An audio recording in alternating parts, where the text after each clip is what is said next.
So welcome, everyone. This is August 4th Planning Board meeting. I'm Tom Meekus, your vice chair, sitting in for Chair Jason Shaw, who is not able to attend today. We have a quorum with Peter Kuttner and Harry Korsland. And I think everyone has seen the agenda. And first item is public comment. What do we have for public comment?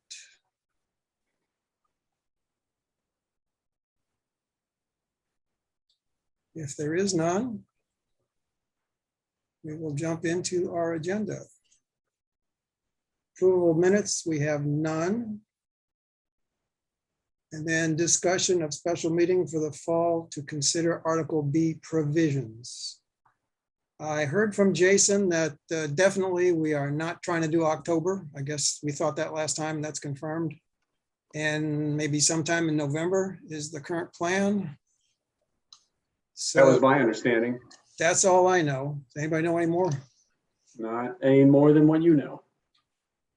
So I assume, based on what we said at previous meetings, we will just divide up one warrant article per section and run those through town meetings, see how it goes.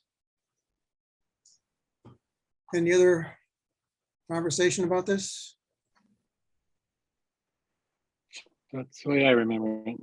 Okay, well, I guess no other action required then. Let's cruise on as needed. Oh, so later in the meeting, I do have one of the sections I'd like to discuss some further revisions, but first, we have on our agenda a discussion of the 6th South Street driveway. Michael Caffey is with us, and I can unmute him, I believe. Bada bing. Hello, Mike. Hi, how are you? Good. I think we've seen your paperwork. Okay. Peter and Harry, have you had a chance to look at it? I have, yes. Yeah, I got the photographs and the sort of pros and cons and a brief piece on milled asphalt, right? Yeah. Yeah. In the that's it. email. Yeah. So Mike, maybe just briefly tell us what you want to do and why. Yeah. I mean, I moved here. I was the first one in here 5 years ago. And the developers, I think once they sold the 2 units, said, that's it, we're done. So they've never bothered to regrade the driveway. And after the first winter, we had a lot of potholes. Other things, we've got some flooding, especially into the back of the front house, which is the original unit. And that's being caused mostly by running the rain runoff coming down the driveway on from the pictures, driveway B, unit B, and it heads right into their driveway and then makes a beeline into their backyard. They built a raised walkway so they could come out. That's their main access to they use that mostly coming out their back door. So, I mean, it doesn't happen all the time, but in the winter when the ground's frozen, we get rain, it'll go right down there. So we're looking to alleviate some of these issues. We just wanted to regrade it. But when I started to look into it, just to get someone to come out and give us a price became a chore. So the person in the front unit knew, now I forgot his name, senior moment here, but a contractor, and he came out and checked it out and said, yeah, I can do all this, but he says the number of problems that you have, he said it's going to be difficult to just regrade it and keep it the way it is. So he recommended the asphalt millings. And I'd heard about this stuff, but I really didn't think much of it. And I was aware of the requirement from the original site plan about driveways need to be gravel, which I think originally meant that the driveways to the 2 new units, but I just assumed that applied to the whole property. So I explained to him, showed him some of the documents, Jerry Greer, now it comes. And he said, well, he says, I don't like to, put something in and then have to take it out because we didn't go by the rules or didn't get an okay. So the idea was to approach the planning board about this and at least have you debate it. Is it okay? According to Jerry, he's used this stuff a lot. The stuff is permeable. Some just random documents I found says that it is porous or permeable. Not sure what the difference is.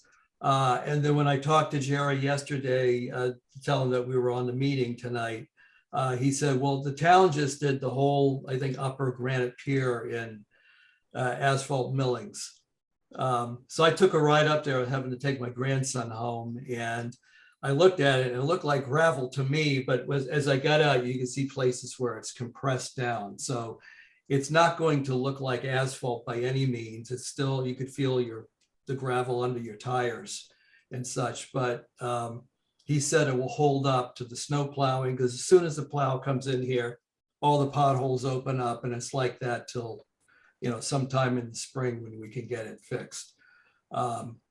Just dirt and dust is flying up, goes into the houses even, and nobody's complaining about it, but the people in 8 South Street, as we drive down the driveways, you see the plumes going over to their house. So I'm sure they would be happy to see us, you make it a little more sturdy. But so that's basically why we're here, or I'm here representing the other unit owners, just to get somebody to say either, yes, you can use it, or you can't use it. And either way, we're going to regrade, but if we can't use it, we'll just do, with the material that's here on the, the existing driveway material. So Well, that's the spiel. thank you for coming to us. Yeah, Some people wouldn't need to go back to what the requirements were. They would just go ahead and do it. So yeah. I'm Well, it happy was to- kind of drummed into us by the developers, and then that site plan review document had been shoved in my face with, a stack of papers. And since I was the first one in, I was reviewing the condo docs, and it was really, I'd never had to do that before. It was quite a nerve-wracking experience to go through all that. So I came upon that, I don't know, a couple of years later, and was reading through it and saw that requirement. So it kind of stuck in my head, and now here we are. I'm glad I looked at it. So Well, good. Well, let's have a conversation about how we handle this. sure. I guess my initial feeling is that we are looking at an original requirement that it be gravel. And we can, I think, if we decide this is kind of a de minimis change, say 6 of one, half a dozen the other, then maybe it's okay. Or if there are some issues that could affect this property or butters, then maybe this needs to be considered more broadly, like have another hearing Mhm. and invite the abutters and all that. I Opinions wasn't from clear Peter? whether it was, Go ahead, Peter. was this a town requirement that it be gravel, or a development requirement that it be gravel? I think it was, well, I'd have to refer back to the document, but I think it was the planning board or the Board of Appeals that had required that. And there's some, I guess if you look in the document, there's some, here are the standard bylaws, and we're trying to minimize the impact of, too much asphalt or impervious surfaces on the ground. So we want to optimize the ability to, for the water to infiltrate. And I think the size of this building, I think, made everybody concerned that there was too much square footage. And so, I think that was what was initially driving the requirement. Okay. I mean, we have quite a bit of land behind us. And there was a lot of plans about, making sure that the runoff went, didn't get into the abutters. I guess the one fellow had water damage when they first started construction, so they had to build up, and they planted trees on the side and bushes for privacy and to help mitigate any issues over there. And as long as I've been here, there's never been a problem with all that. It's been working quite well. The biggest problem we have is internally is the water coming down this side.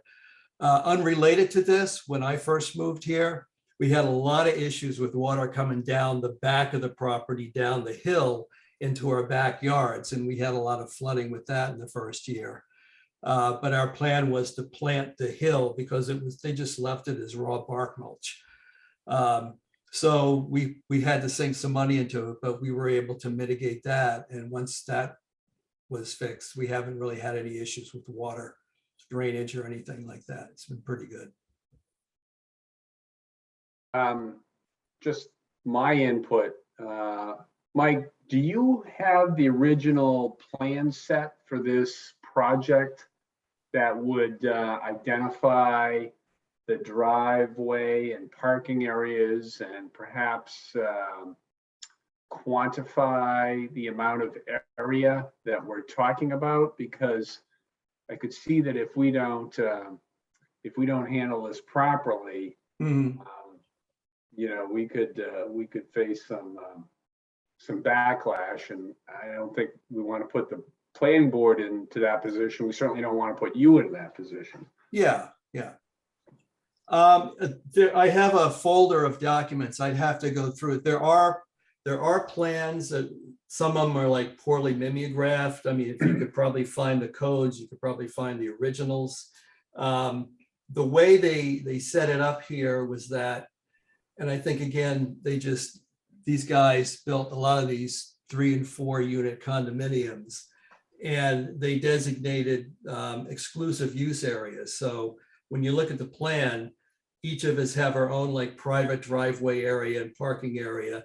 And then there's the common land, but a good chunk of I'd say probably a third, maybe a little bit more than a third of the overall acreage is my exclusive use, which means I can, if I don't want to cut the grass, or if I want to pull up the grass and put flowers, that's, you know, my business, as long as it's not violating something. The neighbor next door has the same kind of area, and then the house in the front has the same thing. So that's why I referred to their parking area as the private, because that's really theirs. But, you know, I felt they got shortchanged because we had all new stuff put in here and nothing was done to their property during the construction. So I felt that we should help them out and make that their driveway and the flooding part of, you know, fixing this. But I do have some documents. I don't know how clear they are. They were given to us just to really show us where the exclusive use area bounds were. And there were also some like drainage maps and whatnot. Have you been down to the office to see if there's a folder full of information that's you know, complete at the time of the original application? Or I think we need to go back to that file.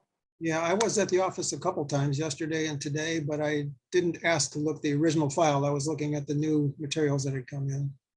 One of which was a copy of the site plan review, I believe. Right. That's, well, yeah, Actually, Go ahead, Peter. the site plan review does have some numbers.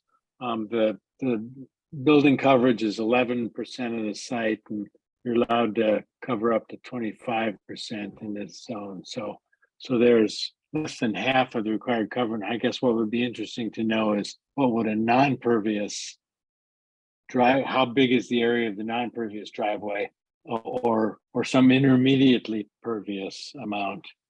That would be the only thing we could hang our hat on. No. I'm assuming the push for gravel was because the house only was 11%, but you didn't want with the house plus driveway to get above 25%.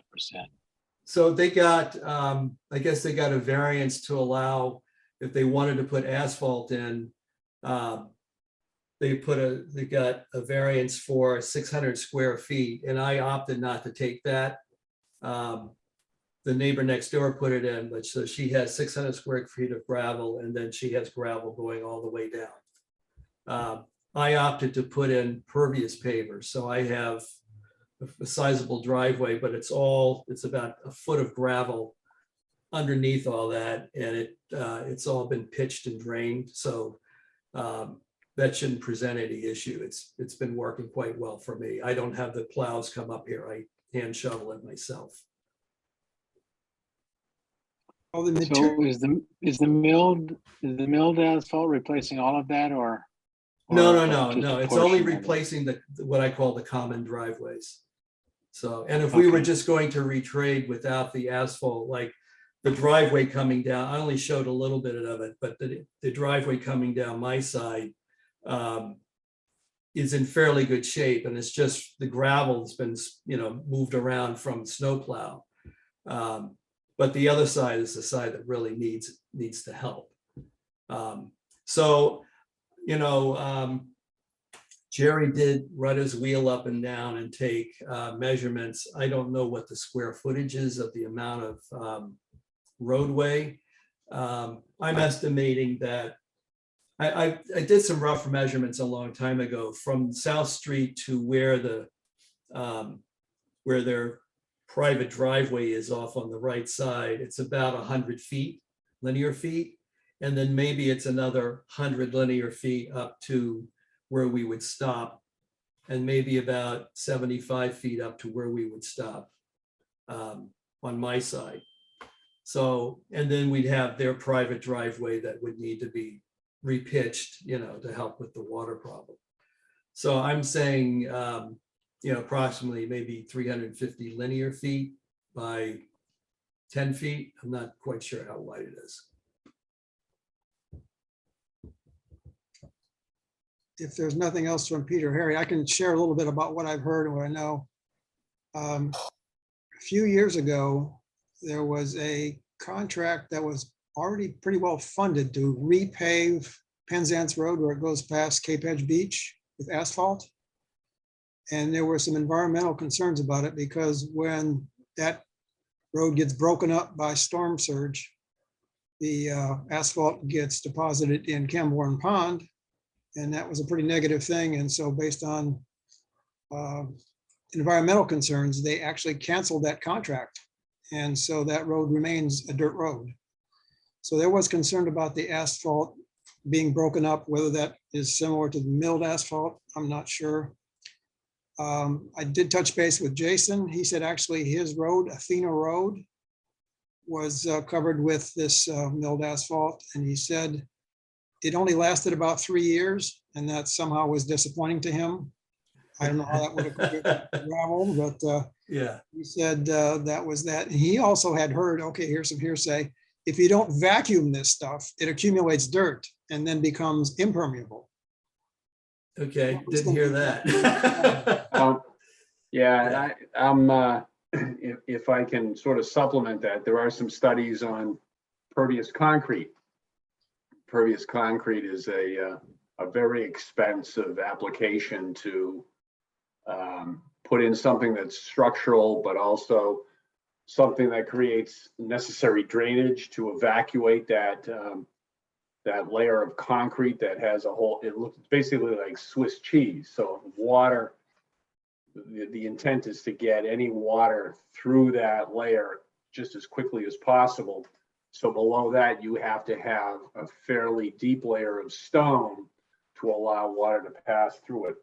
But another thing you may want to consider, I'm not saying it's right or wrong, is recycled concrete if you can get it.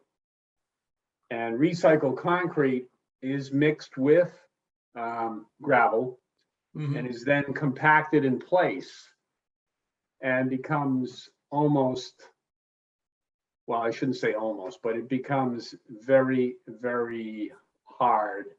It's like armor, but I don't know how pervious it may be. That would be my question. And its availability. I know of a ready-mix concrete supplier in the area who takes in demolition concrete and then grinds it up and then folds it into a mix of gravel that, when placed, can have some pretty significant benefit.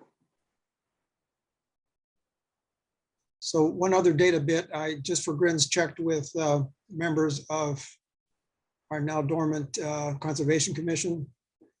And one of them told me that they understood that this material had been banned by the state of Pennsylvania in 2017. I don't know if that's a general ban or that just ban near wetlands or what. I haven't gone to the primary source for that. It does raise some concerns about environmental suitability. So I'm getting a little uncomfortable with saying this is de minimis change from gravel. Yeah, What do you think, Peter, Harry? Well, I think we need additional information, and I think we may already have it in the file in terms of area. I wouldn't discourage the applicant at this point in time, but I think if we collect some additional information and educate ourselves, we can make the right decision.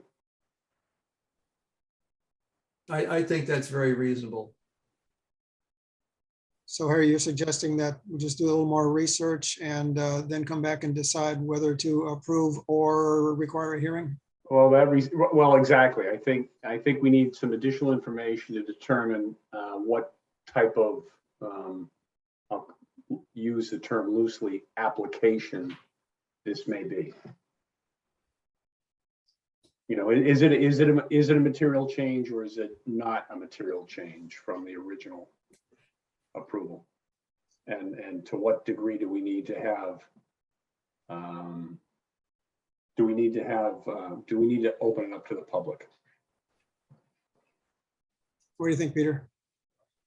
Well, I mean, the two things I think it has going for it is it's recycled to a certain extent, so that's a plus.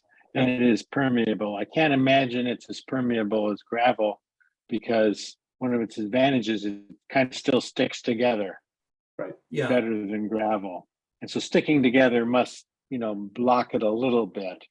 So I couldn't tell from my Google research how the permeability affected it. But I'm assuming, and maybe this is just guesswork, the entire reason for gravel was permeability, yeah, not aesthetics or anything like that. It was permeability.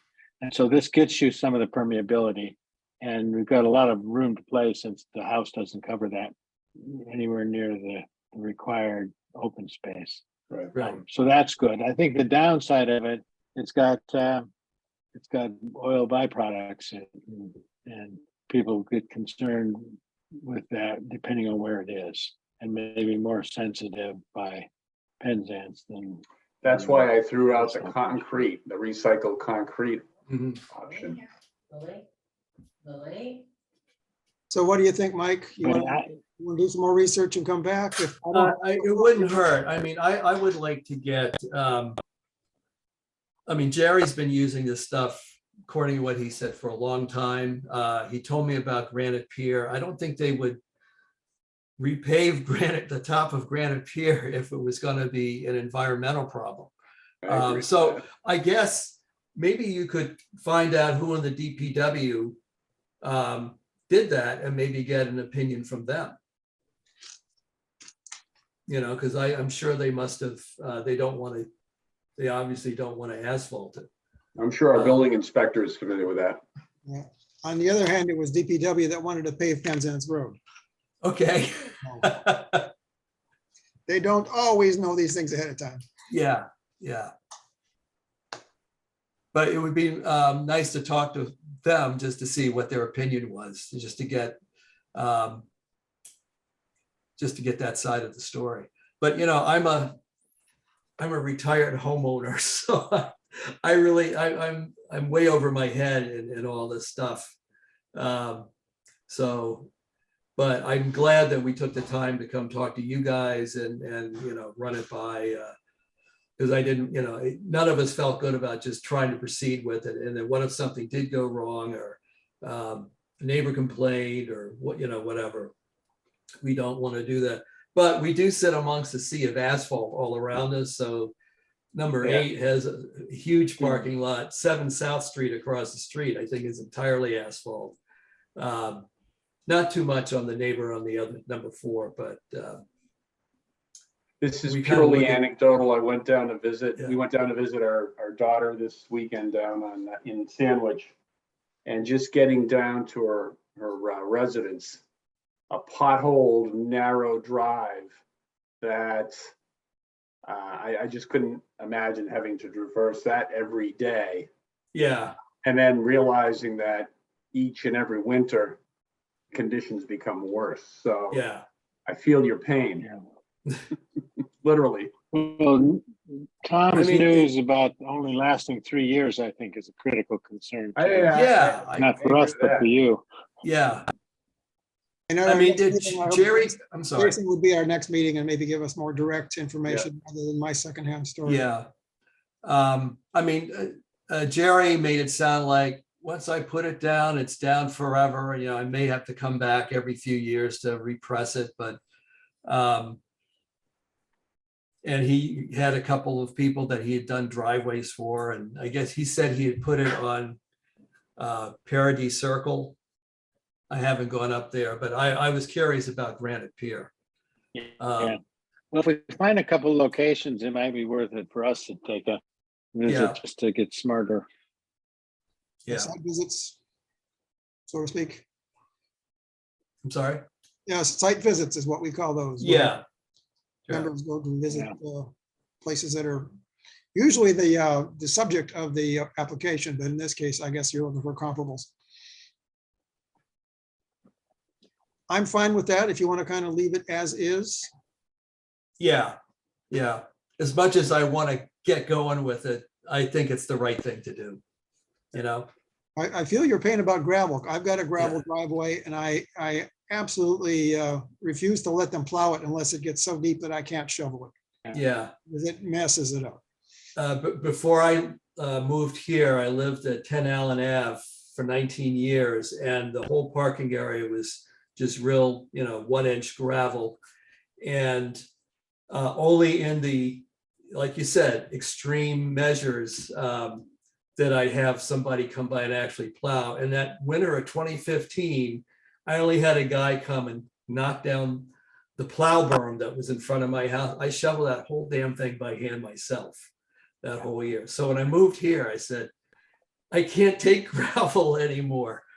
So my solution was to do the permeable pavers, and it's sitting on so much gravel. Like when the snow melts on just the dirt, the snow doesn't melt on mine because it's just sitting there. But anyway, it's worked well. It drains excellently. So I hear you can use a 2-stage snow blower on gravel, but that's kind of a sophisticated piece of equipment. yeah, my neighbor bought a snow blower to do her gravel, and I said, I tried that once. It's not a good idea. And she had her ex-husband come over, and he was shooting it up in the air. It was going over in the neighbor's yard, and it wasn't a nice scene. That was the last time I think it was used. Yeah. So it's tough. It's tough with the gravel. All right. So on our part, I guess we can offer to check with DPW, get the inside scoop there. And, Yeah. Peter and Harry, you want to arrange for some kind of site visits to Sure. Granite Pier? Or DPW might be able to tell us some sites. okay. Yeah. I go right by Granite Pier. I want to take a look at that. I wasn't aware of the millings being used up there. Yeah. It's the upper level. Yep. Well, if it's all public property, then we don't need any kind of site visit schedule. We just go and look at it, right? Yeah. So is there anything else I need to do other than just to sit tight? Peter, you said there were some old papers that Mike might have, or is it something we would have in our files as well? I'm thinking we would have a file full of documents from that application. What was it, 2014? Yeah, Mary found the 14, code yeah. number in the book when I went down there. Yeah. So she should be able to reference, hopefully, any related documents. But I can go through my stuff and, if I can find any code numbers or anything, I can let her know what they are. Did Mary find those text documents for you, or did you have those already? I already had those. Oh, okay. Yeah, we're looking for a site plan that has detail of proposed driveways, where the homes, where the I mean, stuff I is can- located. I can just run over to my file cabinet Yep. if you want. Give me a second because I can find some of that stuff.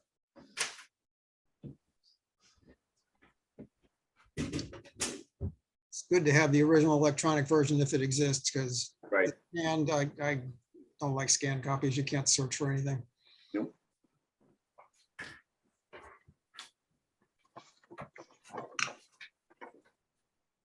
So I think the plan is we will revisit this if we've got more information at our next meeting. And then if we need to call a hearing, it will have to be, that's gonna be a month from now. Okay. That's enough legal notice. All right, so.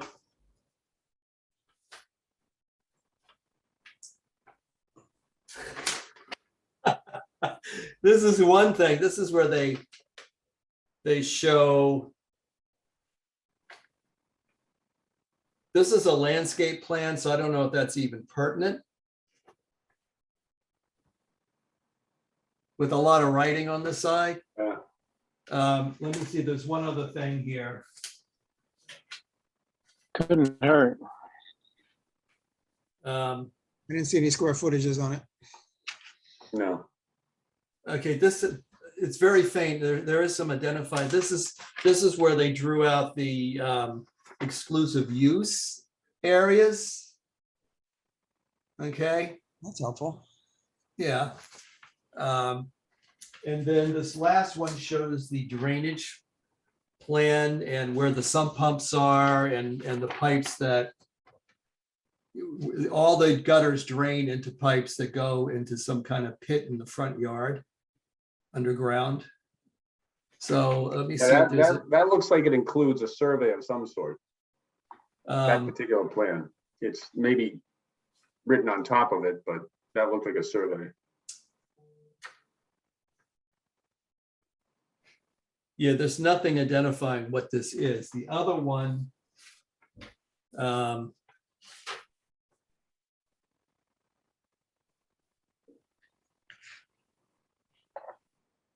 Yeah, so my It's too thought hard is to we'll tell get what Mary this to open is. up that file, pull that Yeah. file, and we can start to delve through that. We'll see what it Yeah. contains, and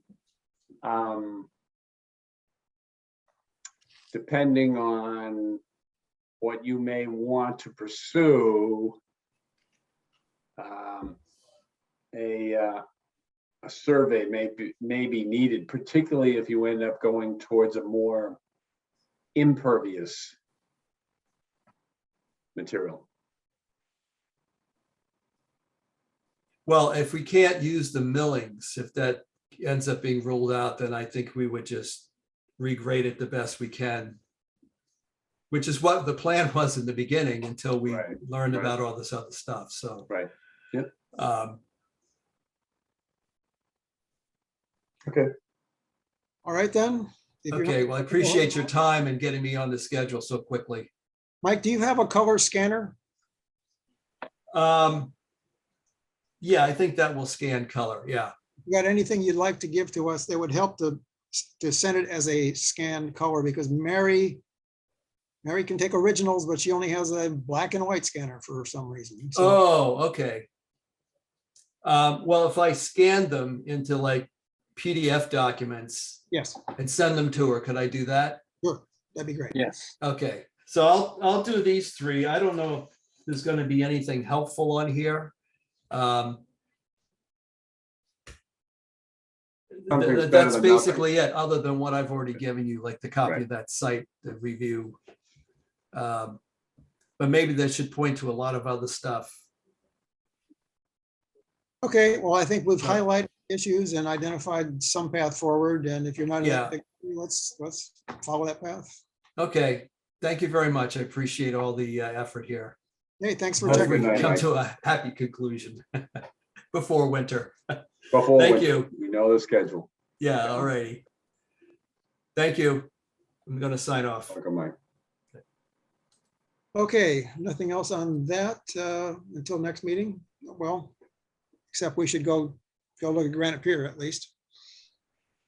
I was just on Granite Pier yesterday. Looked like gravel to me. It certainly doesn't look like your typical asphalt application when you're using and placing millings, asphalt millings. Yeah, it looks like sharp, like crooked gravel. Right.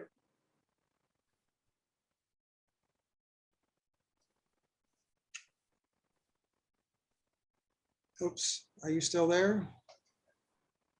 Mike left. I was getting errors about internet connection here. I Oh. think it's better now. Shall we move on? Have the two of you read? Let's see, the next one is a Word document, right?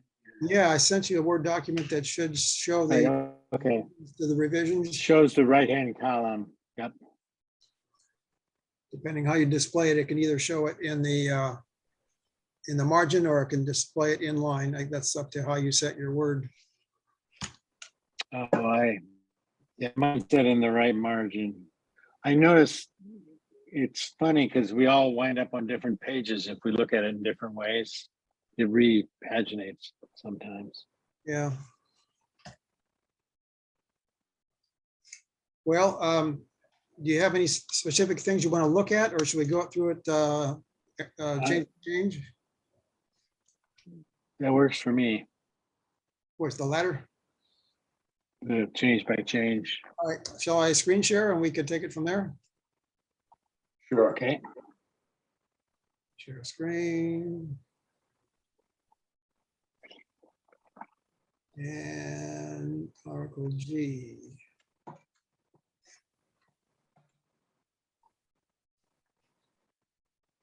How does that show up? great. All right, so Clear as a We're bell. not seeing the right-hand column though, right? the way I'm displaying it, there is no right-hand column. Okay, I'm just Okay. displaying it in line. that's good. It's bigger that way too. Yeah. Yeah, I think so. So if you can read this, that's good. There were some gratuitous quotes here that I removed, so that's kind of editorial. And the citation for when it was amended, that would move to endnotes at best.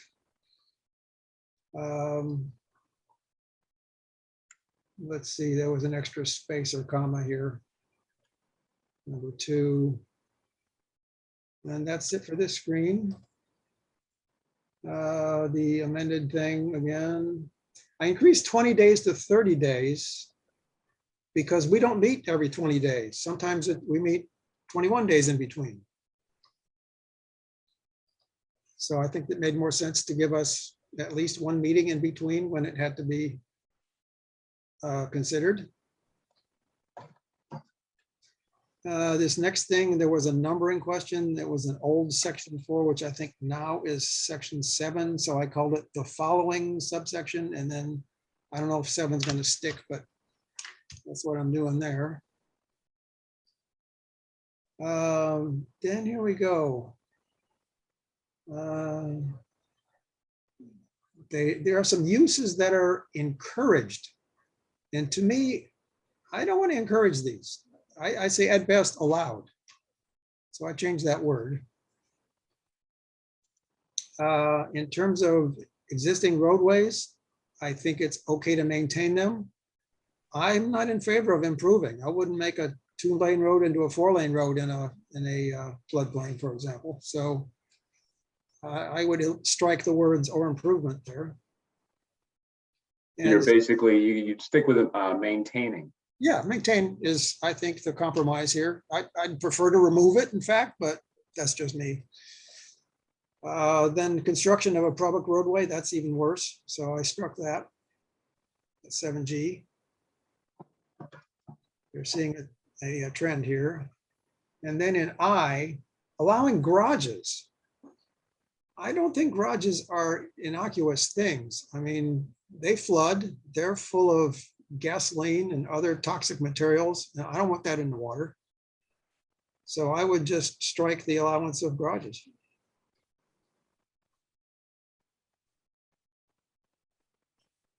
And then state regulations, there's the amended thing. There's another amended thing. Now down here, number 11, other use regulations, number 11, it was referring to only the VE zone. And that was because under previous FEMA definitions, that's really where you had waves higher than 3 feet that could do significant damage to a building. I understand the new FEMA rules say 1.5 foot wave can do significant damage. And so then you got to get down into the AE zone to include those 1.5 foot waves. So both in 11 and in 12, I've included the AE zone. And then in This 12 is the dunes, right? Not structures. right, well, Right. a man-made alteration is something that is subject to damage, right? Yeah, right. And that's in 11. And then in 12, it's construction. Oh, I see. Okay, gotcha. So I think it's for both. consistency there, they ought to be both the same. Yep, you're right. And I've been through this before. We had it in, we took it out, we put it back in now. Rather than say the mean high tide is what it said before. Now that got changed and we were going to say landward of coastal banks. And now I want to say also the reach of the highest annual tide. Because that's how high the water gets once a year. You want to be above that and you want to be landward of the coastal banks because those banks are made by the storm surge. So that's what's behind number 12. Yeah. Board of Appeals, this number 14 was stricken by MAPC. And Jason wanted to put it back because he thought there were some objections, like what would happen in Bearskin Neck. And I looked into our hazard mitigation plan, and it talks about what happens when the buildings there get flooded. And it says they need to be put above the floodplain. So I think to be consistent with our hazard mitigation plan that the town has approved, I think 14 needs to go. And that might be the end of it. There was a gratuitous A Rockport at the bottom. I don't know how that got in there. That's all I got. What do you think? Could you go back to that last one that Jason had a problem with? I never quite understood what the surrounding buildings. Yeah, Paragraph You were 14. allowed to do something that was a problem, even if the buildings around you had the same problem? Is that what they're it allows trying to say? infill. It's an infill allowance in a coastal floodplain. Now, if we're trying to protect people from being in floodplains, why are we allowing infill?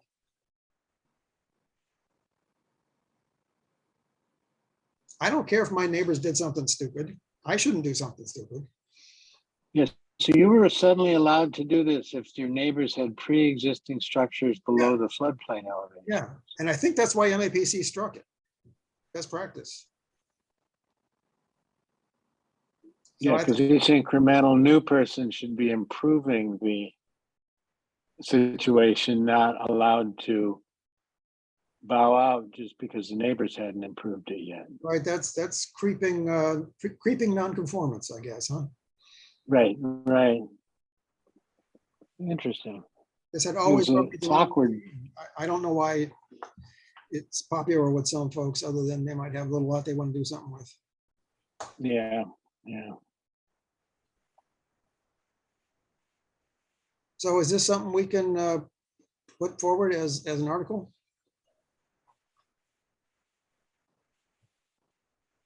This is going to be in the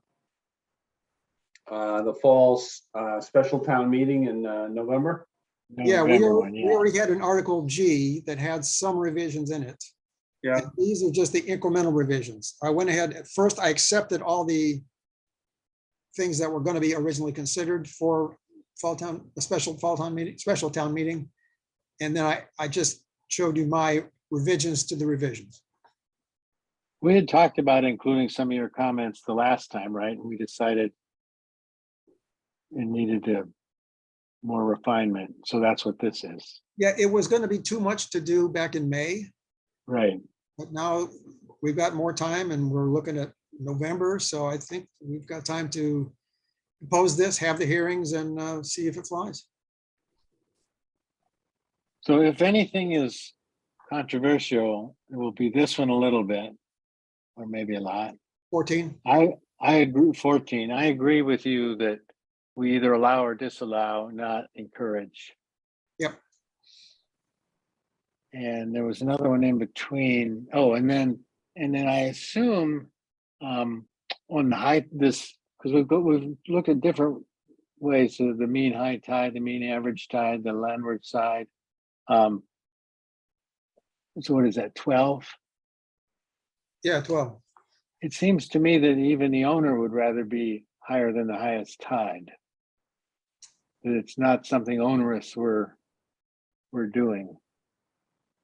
It's pretty basic consideration. I guess you can say I'll take my chances, but it doesn't seem wise, or I think it's irresponsible of the town to allow something like that. Right. I don't know if we're liable, but wow, we've got to protect people some. Yep. I And they agree. may not be aware of the flood zones and the reach of the tide and all that. And so it's up to us to make that known. I agree. What do you think, Harry?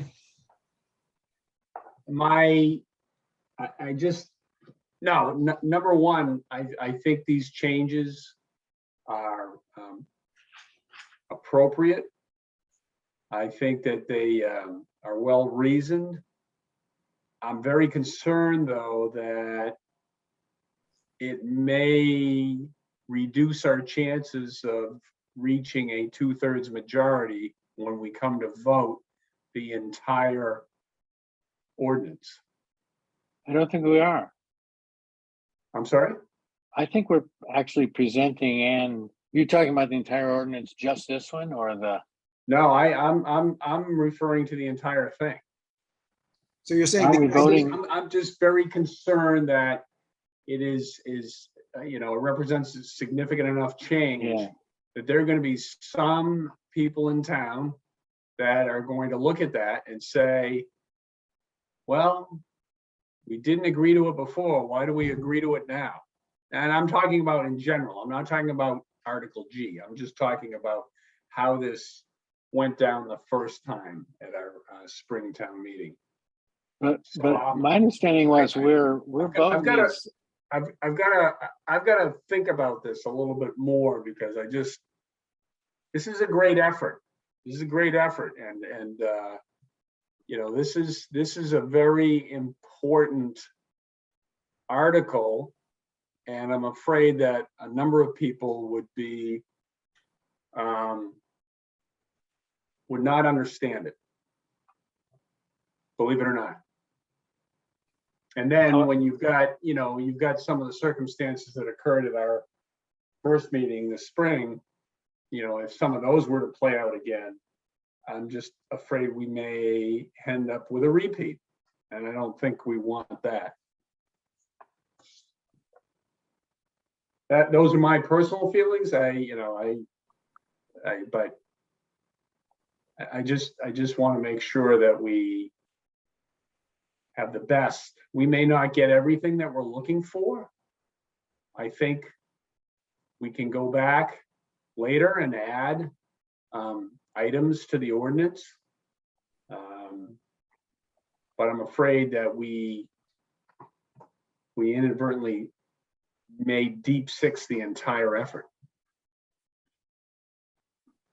But just to clarify for me here, by dividing these into multiple articles, they're going to be voted on as independent articles, right?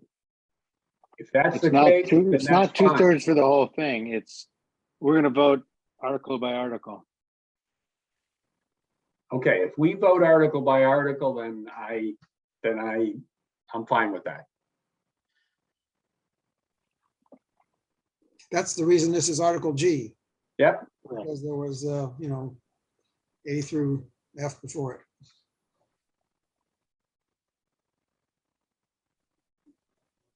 Okay, well, thanks for your feedback on that. I don't know that we need to take any action.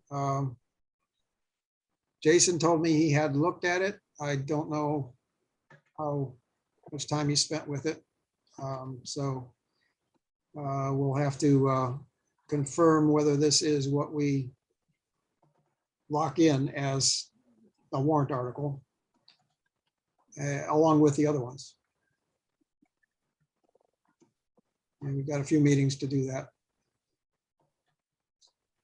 Anything else we should do with this right now? I don't see any point in voting, or, I mean, I've got a consensus here, I think. Yeah.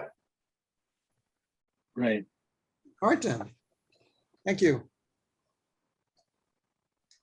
It is a little controversial, but for me, it's already a compromise. I mean, I'm in my head, I'd like to do some things that probably wouldn't pass. Talk to me in private. Okay, next agenda item. Are we on to public comment? Where are we? Member items. Oh, member items. What do you got? I have a I got tiny nothing. update. Yep. Tiny update on the preservation committee. The old firehouse. They seem to be going back and forth a little bit on resolving it. We may have, we pretty much have just missed funding it for this year, but they're going back and forth on whether it's meets all the historic criteria or not. Although I'm starting to shift a little in that, you know, it's another one of those things because we can't afford it. We're not going to meet the new criteria for flooding. So I think it's gonna get a little more controversial before it gets resolved. So do I Yeah. understand that to be that basically we're gonna put this on the shelf until we get closer to the next round of funding? It sounds like it. Yeah, and furthermore, Monica stated that she wouldn't be part of that effort. I was trying to, Oh, I didn't hear that. she made it clear she was not going to be Oh. involved in this going forward, and I was curious about that statement and the manner in which it was made. Yeah.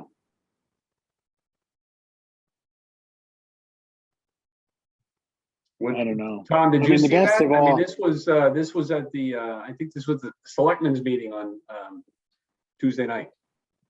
Yeah, I heard that, and I've had an exchange with Monica since then. In reviewing our zoning bylaw, in the coastal floodplain section, there is a description of historic buildings and allowing them to be improved. Non-compliant. So I actually contacted Monica and say, is this the section that got in the way? And she sort of said, yes, but they got it to be accepted under the state list. And on the other hand, she said they go by national standards anyhow, and she was not clear that we could do anything on a local level. I was thinking if we have a local list of what are important historic buildings, not just a district, but specific town-owned buildings that we say these are important history, then maybe those could be added to the things that are excluded from FEMA rules. That was what I thought. And she said that's not necessary. So she went on to say, but if it were to go forward, she didn't want any part of it. That was what I took note of. Yeah. Well, that could be a momentary, I'm fed up now, but. Right. There was two, it seemed to me there were two series of questions that needed to be resolved.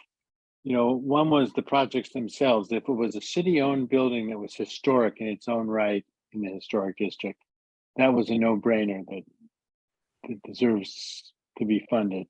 Next one was, are we funding historic buildings for private groups as part of this funding? And then the third one was, can we even fund non-historic buildings or things for non-historic buildings, but that are in the historic district, because you would lose the historic nature of the truly historic buildings if you let the other buildings kind of go on their own path. And so using community preservation money would help keep the whole district good.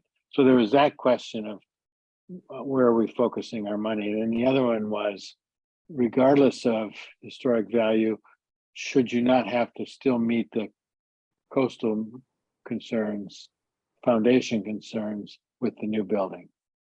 It's a little bit like what we just talked about with 14. You give everybody an excuse to not do what needs to be done because it's historic. So I think And then, of course, there was the controversy of two different people sent letters saying yay and nay. Yeah, that's where it sits. So nothing is going to happen for at least a year, right? Right. I think this funding cycle will have a bigger reserve for next year. Yeah. Any other member items from either of you? I have a couple. Nothing from me. Did anyone attend the Board of Appeals meeting last week? No. No. There was a application from 83 Marmion, and I'm far enough away from that I'm not in a butter. But it was to join the house with the garage and make some more living space. And he had a non-conformance on the 15-foot setback. But it turns out he's going to increase his living space to more than 4,000. So he's created a new non-conformance of 20 feet required, and he's only got like 10. And so he's going to claim he's going to look for some sort of hardship for the variance. Doesn't it need site plan review? Well, no, site plan is 6,000. Okay. This is over 4,000, so it triggers the Yeah. So setback it going figures the larger setbacks. from 15 to 20. And to me, I think the problem is his lot is too narrow. And I don't want to define that as a hardship. He wants to put too big a house on too small a lot. And if the zoning board of appeals lets him have some sort of hardship for this, I think that is doing violence to the zoning. I don't know that we should stick our nose into this, but just as an observer, wow.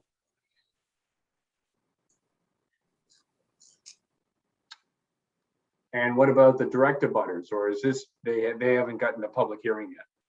Yeah, they had the public hearing, and the guy on the other side, where they already have the 20-foot setback, said, okay, he's in favor of it. But they hadn't heard from the person on the 10-foot side. And to me, this is especially concerning because it's an oceanfront lot. And you got the view from the public way. I mean, it's not a fence thing, but it's like making the building wider and you can't see through the gaps as easily. Yeah. So it's not a fence, but it becomes a fence. It creates the same impact. It's the wall. Well, we had discussions a long time ago about how do you define blockage of view, right? Fences are one kind of blockage. A wide house is a blockage. Tall house, not as much of a blockage. How do you define that? I haven't found a good solution, but I know allowing a 10-foot instead of a 20-foot setback is some blockage. So if they allow a variance, I'm going to be upset. I don't know where that's headed. I think he said he would go back and check with his clients. This was the architect presenting. And so we'll see if they agree to move the garage. Did you voice your feelings? No, did not. I think there was enough pushback that it wasn't going to be approved at this hearing, and they continued it. So my experience is, and I've been told this by a member of the ZBA, no matter the level of nonconformity, if nobody objects, we'll approve it. Wow. So I think then, okay, then based on that statement, then we've got to get a number of folks to object. Yeah. Even if it requires a variance. Particularly if it requires a variance. Well, I would say if it requires a special permit, then yeah, they can go with objections from the neighbors, but if it requires Yeah, a variance. That that's is a a frightening different statement. It means anything that requires a variance, if no one objects, you get it. Yes. Really? That's the rule? Well, No, that was the statement made to me by one of the current sitting members. I'm not going to tell you who it was. Okay. Peter, is that best practice? not best practice. Okay. You wouldn't need This a zoning involved board of appeals. this just an involved an algorithm. application. Yeah, this particular statement made to me after I inquired of this particular individual was just up the street from me on Green Street and involved an expansion of an encroachment into the setback. And where it went from something like pre-existing, call it 3 feet to, 1 foot, closer to the side lot line. There was no hardship, and you couldn't prove a hardship. You could expand into other parts of the lot and be conforming. And I said, well, I don't understand. How did that get approved? Well, nobody objected. Wow. There's an attitude there. I remember in a previous meeting, a member who's no longer a member said, our job is to make people happy. That's not the way I always thought, I thought the saying went, you can't make all the people happy all the time. Well, that gets down to nobody objecting, it doesn't it? Yeah.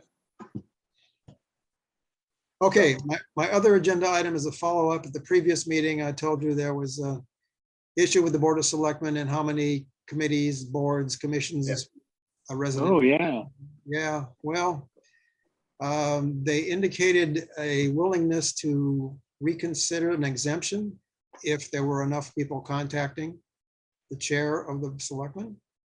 And apparently a significant number of people did contact him. He would not say how many, but he did say it was an insufficient number, and therefore he would not reconsider an exemption. There were several people that spoke in terms of revising their policy to make it not include elected positions, like they wouldn't have any influence over planning board membership, for example. They said they would consider that, but they always say we'll consider something. I am not holding my breath on this being resolved by the Board of Selectmen. So there you go. If you guys want to be on 3 more committees, forget it.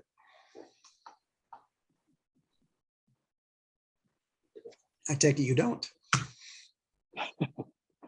I just I'm not retired last night. I retired. got still I'm still retired. weighing my.